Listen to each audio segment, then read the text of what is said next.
हम पार्टी के राष्ट्रीय प्रवक्ता नंदलाल मांझी ने राजद द्वारा आयोजित भूंइया मुसहर रैली पर तंज कसा को तारे। उन्होंने कहा है कि आज तक राजद पार्टी ने किसी भी मुसहर भूंइया का कल्याण नहीं किया, लेकिन अब चुनाव आया है तो दिखावा कर रहे हैं। वहीं नंदलाल मांझी शहर के सर्किट हाउस में आयोजित एक प्रेस वार्ता को संबोधित कर रहे थे। प्रेस वार्ता के दौरान उन्होंने कहा कि लालू यादव ने 15 सालों तक बिहार में शासन किया है, लेकिन किसी भी मुसहर या भूंइया को 2 या 3 बार टिकट देने का काम नहीं किया। इतना ही नहीं, विगत लोकसभा चुनाव में किसी भी मुसहर समाज के लोगों को टिकट नहीं दिया गया। ये लोग सिर्फ दिखावा करते हैं। आगामी 8 अप्रैल को विपक्ष के द्वारा, जिसमें मुख्य भूमिका आरजेडी का है, उनके द्वारा पटना के श्री कृष्ण मेमोरियल हॉल में मुसहर भूंइया समाज रैली का उन्होंने आयोजन करने जा रहे हैं। उसी के संदर्भ में हम लोग कहना चाहेंगे, कई लोगों ने हम लोग की सूचना मिली है, कई हमारे लोगों को बरगलाने का भी लोग काम कर रहे हैं। तो हम कहना चाहेंगे स्पष्ट रूप से कि लगभग 15 साल से अधिक लालू यादव जी, राबड़ी यादव जी का शासन इस राज्य बिहार में रहा है, लेकिन क्या इतने सालों में इन लोगों को कभी याद नहीं आई हम गरीब गुरुओं, मांझी मुसहर दलित परिवारों को? आज उनको मुसहर संवाद करने की आवश्यकता पड़ रही है, भूंइया संवाद करने की आवश्यकता पड़ रही है, और मांझी परिवार के बीच में जाकर के चौपाल लगाने की बात हो रही है। आखिर ऐसा क्या जरूरत पड़ गया उनको? तो ये जनता सब जानती है, समझती है, बुझती है।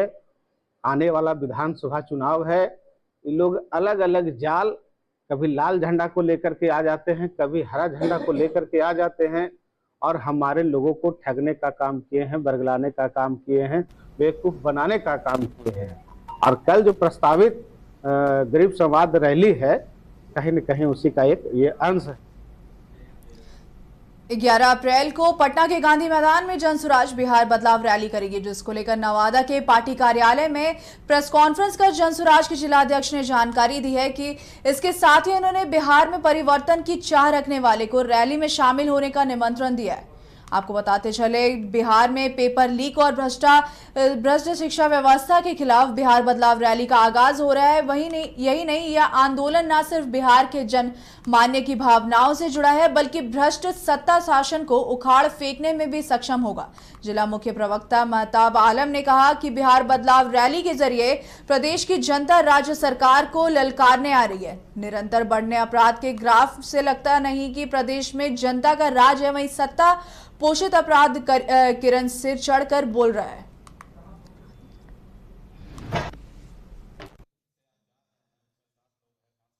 वो से अपील कर रहा हूँ कि 11 तारीख को जो बिहार बदलाव रैली मेरे माननीय नेता प्रशांत किशोर जी के द्वारा किया जा रहा है, इसमें नवादा जिला से अधिक संख्या में लोग वहाँ पहुँचे और उनकी ताकत, उनके हाथ को मजबूत करें और बिहार को बदलने में उनका सहयोग। लोगों से अपील कर रहा हूँ कि 11 तारीख को जो बिहार बदलाव रैली मेरे माननीय नेता प्रशांत किशोर जी के द्वारा किया।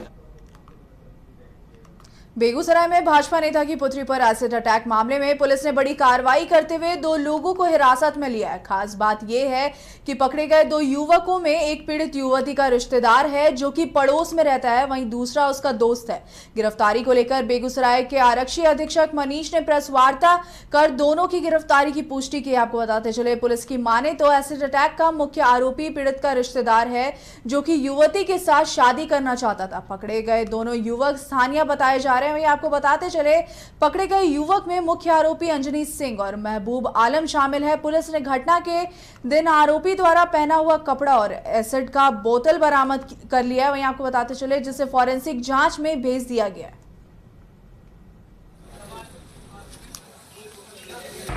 सीसीटीवी फुटेज के आधार से हम लोग को शक है। हम लोग मानवीय तकनीकी दोनों बेसिस पर काम करते हैं, तो हमें उससे एक इम्पॉर्टेंट लीड मिली थी, जिसको डेवलप करते हुए हम लोगों ने उद्भेदन किया है, केस को क्रैक किया है। और दो व्यक्ति इस पूरे घटनाक्रम में बच्ची के ऊपर एसिड डालने या ज्वलनशील पदार्थ डालने में शामिल थे, उनकी अरेस्टिंग की गई है। और पकड़ाए व्यक्ति की निशानदेही पर हमें वो बोतल भी मिली। उसने बताया कहाँ डाली थी उसने वो बोतल, जो कि जिसमें अभी भी फॉरेंसिक्स के पास भेजा जा रहा है, जिसमें कि वो ज्वलनशील पदार्थ मौजूद था, उसको रिकवर किया गया है।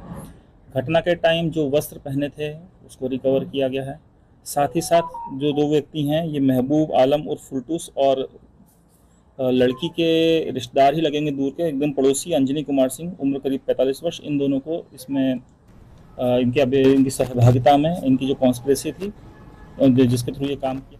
गया के चंदौती थाना क्षेत्र स्थित आपको बताते चले एफसीआई मंदिर के पास एक युवक को अज्ञात बदमाशों ने गोली मार दी है। गोली लगने से 24 वर्षीय रोशन कुमार घायल हो गया है। वहीं परिजन उसे इलाज के लिए मगध मेडिकल कॉलेज अस्पताल ले गए, जहां युवक का इलाज किया जा रहा है। डॉक्टरों के अनुसार गोली युवक के गाल को छूकर निकल गई, जिससे उसकी जान बच गई, लेकिन हालत अभी भी गंभीर बनी हुई है। वहीं सूचना पर पहुंची पुलिस मामले की जांच में जुट गई है। पुलिस को शक है कि हमला किसी पुरानी रंजिश या व्यक्तिगत विवाद के कारण हुआ होगा, लेकिन अभी तक इसकी पुष्टि नहीं हो पाई है। गोली मार दी है। कहाँ पे गोली लगी है? गाल पे। आज की घटना सुबह घर से कितने बजे निकला था? घर से उस करीब 6:30 बजे निकला। बाइक से आया था? मोटरसाइकिल। और इसके साथ ही कुछ बताया क्या? क्यों गोली मारा, किसने मारा, कुछ बताया? तो नहीं अभी बताया। आपने मुकदमा दर्ज कराया है? पुलिस आई थी लेकिन पहले आई थी पुलिस कहते गई कि पहले इलाज करवाइए, उसके बाद कुछ हो। मुजफ्फरपुर जिला के गरहा स्थित सोनपुर मेला के तर्ज पर आपको बताते चले आयोजित अर्जुन बाबू पशु मेला और हाट बाजार में महिला पुरुष कुश्ती प्रतियोगिता का आयोजन किया गया, जिसका उद्घाटन बिहार विधानसभा के अध्यक्ष नंदकिशोर यादव ने फीता काट कर किया है। इस कुश्ती प्रतियोगिता में बिहार के अलावा पंजाब, हरियाणा, जम्मू कश्मीर, दिल्ली समेत कई राज्यों के प्रतियोगी शामिल हुए। दंगल प्रतियोगिता में शामिल हुए यूपी के कालू पहलवान ने बताया कि कुश्ती प्रतियोगिता का आयोजन बेहतर तरीके से किया जाता आ रहा है। वहीं बिहार के मुख्यमंत्री नीतीश कुमार की सरकार भी खिलाड़ियों को बढ़ावा दे रहे हैं और नौकरी भी दे रहे हैं।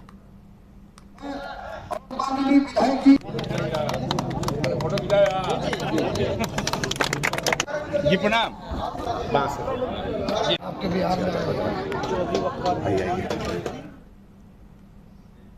मधेपुरा के मुरलीगंज थाना क्षेत्र के बेलोडी गांव में एक दिल दहला देने वाली घटना सामने आई है, जहां एक महिला ने अपनी 2 बेटियों संग जहर खाकर आत्महत्या कर लिया। आपको बताते चले मृतकों की पहचान राजेश राम की पत्नी चंदन देवी और उसकी 2 बेटियां रागिनी कुमारी और निधि कुमारी के रूप में हुई है। स्थानीय लोगों के अनुसार मृतका के ससुराल वाले काफी गरीब हैं और दूसरे के खेतों में मजदूरी कर परिवार का भरण पोषण करते हैं। रविवार को पति पत्नी के बीच खेत में विवाद हुआ था, जिसके बाद चंदन देवी घर चली गई और अपनी दोनों बेटियों को जहर खिलाकर खुद भी जहर खा लिया। मृतका के पिता प्रमोद राम का कहना है कि पति पत्नी के बीच अक्सर छोटी मोटी बातें को लेकर कहासुनी होती रहती थी, लेकिन किसी को अंदेशा भी नहीं था कि विवाद इतना गंभीर रूप ले लेगा।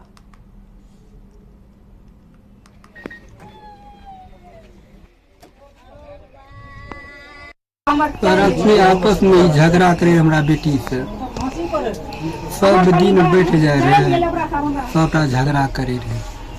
वे के चलते एकदम बेटी हम ला के चल गए। फिर तो अपन 2 बच्चा के तुम राख, हम अपन बेटी ला हम चल जाए बेटी के चल जब गेलिए हम ओतना तो का एगो मुखिया छै जोर से बोलो हमरा घर संजय साहब हम ना कहै छी घुरे ला, आब नहीं हेते लड़ाई झंझट। हम देखा हमर दामाद जे छै वह कल के 4 बजे के जे पप्पा हाँ अहाँ के बेटी छै ने दवाई खा के मर गया किया जो हम बोले जिंदा छै तो नहीं के हमरो दोनों बच्चिया वो तीनों में समाप्त किया कौन कारण से। अब देखिए लड़ाई झंझट कर लगे पप्पा, बस हमारे चलिए गहूँ बांधे ला बफीने करना की करके मुँह और चिरल फाड़ल देखे केना की लागे छै, केना के मारल के पहिरा देखे छिए मुँह तू चिरल फाड़ल हमरा की करके नहीं। गोल जहां 27 वर्षों के सफर में 17,000 से भी अधिक छात्रों ने डॉक्टर एवं इंजीनियर बनकर भरे सफलता की ऊंची उड़ान, जहां साधारण छात्र भी असाधारण सफलता प्राप्त कर बना रहे इतिहास। दूरदर्शी शिक्षाविद श्री विपिन सिंह के मार्गदर्शन में मेडिकल एवं इंजीनियरिंग के लाखों छात्रों के लिए आशा की किरण के रूप में गोल्ड रिजल्ट फैक्ट्री